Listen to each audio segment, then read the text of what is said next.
헌터 바이든 얘기가 또 나왔는데요. 뭐 개판의 인생을 살고 있는 것은 저희가 이미 익히 알고 있었는데 사생아가 있죠. 지금 사진에 보이는 이 아이가 헌터 바이든의 네 번째 아이. 네 번째 아이가 아니라 네 번째군요. 네 번째 아이군요. 네 번째 아이고. 그리고 이제 이 뒤로 막내가 하나 더 있죠. 아들이 하나 더 생겼는데 하여튼 이 아이를 낳은 엄마가 바로 이 여성이고, 이 여성은 지금 저희가 기사에서 볼 때는 이국적인 댄서 이렇게 표현이 되어 있는데, 엑소틱 댄서. 엑소틱 댄서라는 거는 좀 멋지게 표현한 것이고요. 그냥 막말로 얘기하면은 스트립 댄서를 이야기하는 겁니다. 뭐 근데 아시는 분들은 다 아시지만 스트립 댄서라는 것이 이렇게 뭐 음란한 그런 직종으로 저희가 또 이야기하고 있지 않기 때문에 미국 사회에서 그냥 서비스업으로 그냥 이야기하고 있죠. 상당히 많은 사람들이, 열심히 사는 사람들이 그 직종을 가지고 있다 이렇게 이해하는 분들이 상당히 많기 때문에. 근데 어쨌든 이 스트립 댄서인데 아이를 낳는데, 헌터 바이든은 예전에 회고록을 썼죠. 얼마 전에.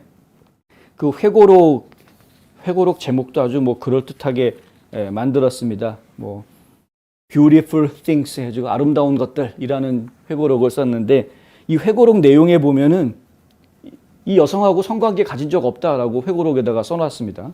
이 회고록은 작년에 나온 책인데, 그것보다 2년 전에 2019년에 이미 아칸소주에서 있었던 법원 판결에 보면은 이거 네 친딸 맞다라는 법원 판결이 나옵니다. DNA 검사를 했는데 당신 딸이 맞다라고 빼도 박도 못하는 검사 결과가 나온 겁니다. 그래서 이 양육권 소송이 붙었었는데 그냥 백기 들고 양육권 주겠다 그러고 그냥 패소했습니다.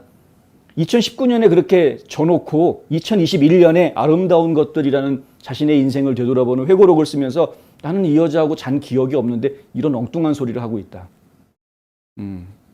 하여간 좀 봐야 되겠다. 2018년에 이 여성과의 관계가 있었던 것으로 보이는데요. 2018년 11월 16일에 보니까 오아스코 PC라는 회사, 헌터 바이든의 회사입니다. 이 오아스코 PC라는 회사에서 이 여성에게 월급을 준 거로 돼 있다. 아니, 댄서한테 월급을 왜, 오아스코 PC라는 회사가 왜 월급을 줘야 되는지 이해가 안 되는데 하여간 월급을 줬다 이겁니다. 40시간 근무한 것으로 되어져 있고 1,500달러를 준 것으로 되어 있습니다. 월급만 준 게 아니라 직원이 누릴 수 있는 각종 베네핏도 누리게 해줬습니다. 건강보험, 치과, 시력보험 이런 것들 보험료로 521불 37센트를 썼다라는 기록까지 나왔다. 이 기록들이 어디서 나왔느냐? 헌터가 잃어버렸던, 고장나서 맡기고 그냥 까먹었던 바로 그 노트북. 그 노트북에서요, 이 포렌식 전문가를 워싱턴 이그제미너가 고용을 해서 이 포렌식 전문가가 이 노트북에서 지워진 파일들을 찾았답니다. 지워진 파일들을 다시 복구를 시켰는데 몇만 개, 16만 8천 개군요. 16만 8천 개의 파일을 복구를 했는데 그 중에서 몇 가지 이 것들이 이런 그 영수증들, 그다음에 회계 자료 이런 것들이었다고 하고요. 그 내용에 보니까 이렇게 자신의 사생아를 낳은 사생아 엄마한테 월급을 줬던, 더군다나 베네핏까지 줬던 기록들이 나왔다. 뭐 그 기록들은 지금 보시는 이런 식입니다. 여기 보면 이제 뭐 어떤 항목으로 얼마를 줬다 이런 것들이 이제 다 파일을 복구하고 나니까 이런 것들이 나오더라는 것이죠. 참 가지가지 하는 모습을 저희가 보여주고 있다.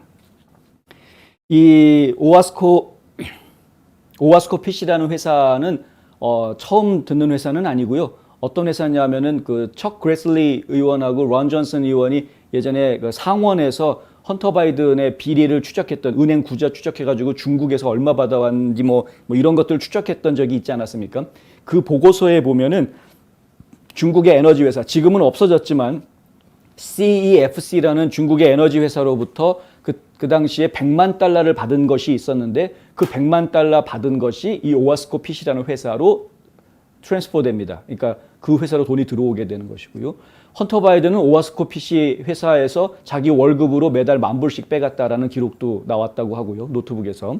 그리고 뭐 자기 월급도 가져가고 그것뿐만이 아니라 본인이 그 당시에 이제 어페어, 그러니까 밀회를 하고 있었던 자기 형의 와이프, 형수님한테도 뭐 좀 돈을 준 것으로 또 기록이 또 나오고 이렇게 내연녀한테도 돈을 준 것으로 기록이 나오고 하여간 복잡하고요. 그 당시에 이 오아스코 PC라는 회사에 있었던 여비서, 그 여비서 이름이 이제 다찌, KT 다찌라는 여비서인데 이 KT 다찌한테 이런 메시지를 보낸 게 나왔답니다. 이게 뭐냐 하면은, 이게 지금 여기 그 아이의 엄마 이름이, 그 사생 아이의 엄마 이름이 뭐냐면은 런던 로버츠인데요. 런던 로버츠한테 아직도 돈이 나가고 있냐? 이렇게 이제 물어보는 이야기고요. 아, 돈 나가고 있다. 이렇게 대답을 해줍니다. 그러니까 그러면 더 이상 돈 주지 마라. 뭐 이런 이제 이야기들을 하고 있는. 그래서 본인이 지금 모르고 있었던 관계가 전혀 아니라는 게 다 드러나고 있는 것이죠. 그럼에도 불구하고 본인이 쓴 자서전에는 그 여자하고 관계를 가졌는지 기억이 안 난다는 이상한 소리를 하긴 뭐 마약에 취해서 기억이 안 났는지는 모르겠습니다만은 하여튼 그런 얘기들이 지금 나오고 있고요. 예. 그리고 또 공개된 거를 보면은 이런 내용들 또 있습니다. 런던이 아직 급여를 받고 있나? 당신이 그녀에게 저와 같은 요금을 지불하기를 원했던 것에 대해서 제가 실망했던 대화했던 걸 기억합니다. 뭐 이런 얘기. 케이리와 상관없이 그녀가 나를 위해서 주당 40시간 풀타임으로 일하고 있다면 내가 런던과 7개월 동안 이야기를 하지 못했다고? 뭐 이런 말도 들어가 있고요. 우린 이 낡은 절차를 완전히 버리고 새로운 절차를 고안해야 해. 새로운 계정, 새로운 기록, 새로운 모든 것. 뭐 이런 이야기를 했는데 결국은 이 노트북 이 파일들 다 지워버린 파일을 복구한 겁니다. 그러니까 이런 대화 내용 있던 걸 다 지워버리고 노트북은 그냥 수리하는 가게에다가 던져버리고 내동댕이 쳐버리고 기억에서 지워져 버린 거고요. 이후에 본인이 이제 이런 그 블랙머니들을 어떻게 관리하는지 이런 시스템들을 바꿨던 것으로 이제 추정이 되죠. 그러니까 돈 관리를 하여간 희한하게 했던 것이고 회사를 이용해서 개인적으로 쓰는 돈들 더군다나 떳떳하지도 않은 용도의 돈들을 회사 돈으로 막 했던 그리고 그 회사 돈은 사실 따지고 보면은 매우 떳떳하지 않은 해외 브로커들로부터 받은 돈이었다. 뭐 이제 이렇게 이야기가 될 것 같습니다. 공화당의 척 그레슬리 의원, 란 존슨 의원 이들이 밝혀낸 바에 따르면은 허드슨 웨스트라는 회사를 통해서 오아스코 PC라는 회사로 100만 달러가 중국에서 넘어오는 그런 과정이 있었다 하는 것이고요. CEFC는 바이든이 예젠밍 당시 CEFC 회장이었던 때에 부대표를 지냈던 패트릭 호를 대리하기 위해서 100만 달러 규모의 변호사 계약서에 서명한 지 2달 만에 이 돈을 받았다. 뭐 익히 알려져 있는 사실입니다만은 헌터 바이든은 아버지가 부통령이었다라는 부통령이다 혹은 이었다 뭐 이걸 가지고 많은 해외에 있는 기업들한테서 여러 가지 뒤처리를 좀 도와주면서 이래저래 컨설팅 피를 거액의 컨설팅 피들을 막 챙겼던 그런 것들을 저희가 알고 있는데 그 중에 아주 빙산의 일각입니다. 그 중에 하나인데 그 중에 한 돈이 결국은 사생아를 낳아준 엄마한테 갔다. 또 사생아를 낳아준 엄마한테 이런 그 화대로 주는 개념이 아니고 풀타임으로 일한 직원한테 주는 그런 풀타임 페이를 했다. 참 희한한 케이스. 근데 웃기는 거는 풀타임 일한 직원으로 페이를 했다고 하는데 이 로버츠라는 여성분은 그 세금 신고한 기억이 없다고 또 얘기를 했답니다. 그것도 참 이상한 이야기. 어쨌든 이상한 게 한두 가지가 아니에요. 더 웃기는 건 뭐냐면은 복구된 이메일들을 확인해 보았더니 어떤 이야기가 나왔느냐. 이 로버츠라는 여성이, 런던 로버츠라는 여성이 헌터의 셋째 딸, 메이시라는 셋째 딸의 농구 그 멘토로 그 건물 관리인한테 소개를 합니다. 이메일에 보면 그런 이야기가 나옵니다. 참 그것도 참 재미있는. 이참에 헌터 바이든의 사생활 얘기를 조금만 더 하자면 헌터 바이든은 원래 결혼 생활을 1993년에 첫 결혼을 해서 2017년까지 캐슬린이라는 여성과 캐슬린 바이든하고 결혼 생활을 하고요. 그러면서 딸을 셋을 낳습니다. 나오미, 피니건, 메이시 이렇게 셋을 낳는데 그 중에 이제 메이시가 농구를 했던 것 같고요. 그리고 메이시의 뭐 이렇게 멘토로 해서 이 여성을 건물주인한테 소개를 하는 뭐 그런 상황이었었다고 하고요. 그리고 2017년에 이혼을 하기 바로 직전 2016년부터 죽은 자기의 형의 와이프, 형수랑 그 할리 바이든이죠. 할리 바이든 형수하고 바람을 핍니다. 2016년부터. 그리고 2017년에 부인하고는 이혼을 하고 그 형수와 2019년까지 같이 삽니다.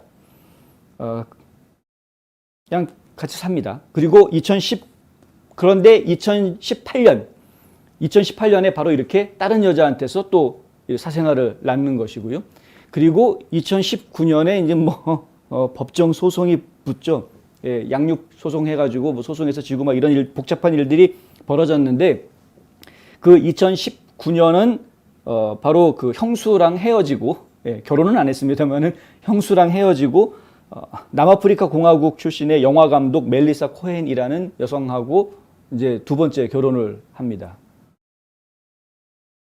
참 재밌습니다. 그리고 두 번째 결혼한 멜리사 코헨하고 사이에서 아들을 낳는데요. 그러니까 이제 자녀를 5명을 두고 있는데 그 중에 맨 막내가 이제 아들인 거고요. 그 아들은 또 죽은 형의 이름을 따서 보우라는 이름을 지었다. 상당히 특이한, 상당히 특이하죠. 어쨌든 회고록에 보면은 이 로버츠에 대해서 이렇게 씁니다. 나는 그것이 자랑스럽지 않다. 그러니까 이 여성과의 관계에 대해서는 자랑스럽지 않다라고 썼다고 하고요.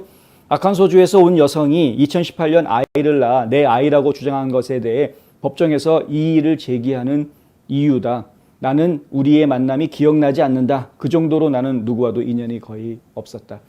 이게 완전히 나 기억나지 않는데요. 그런데 아까 말씀드린 대로 DNA 검사를 해봤더니 친아빠가 맞다라는 DNA 검사가 나왔는데 어쩌라는 겁니까? 기억나지 않는다고 다 해결되는 게 아닌데. 그러니까 이렇게 범죄를 범죄라기보다는 약간 부도덕한 행동들을 해놓고도 그리고도 나중에 가가지고 한 1, 2년 지난 다음에 법정에서는 깨갱하고서는 양육권 줄게 하고서는 다 합의 봐놓고서는 나중에 가가지고 책 쓰면서 자서전 쓰면서 나는 그 여자하고 관계는 기억나지 않는다. 이런 말도 안 되는 이야기들을 뻔뻔하게 하는 너무나 뻔뻔합니다. 이 좌파들의 공통된 특성인 것 같습니다. 뻔뻔함.